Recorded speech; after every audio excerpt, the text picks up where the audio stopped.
আসসালামু আলাইকুম। এটা হচ্ছে টয়োটা স্কোয়ার 2018 মডেল। গাড়িটির প্রবলেম হচ্ছে ওনারা রিমোটটা হারাই ফেলছেন। রিমোটে কোনো কাজ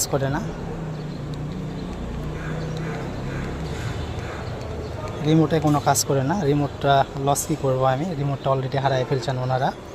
রিমোটের কাজ করব। Toyota square 2018 model hybrid.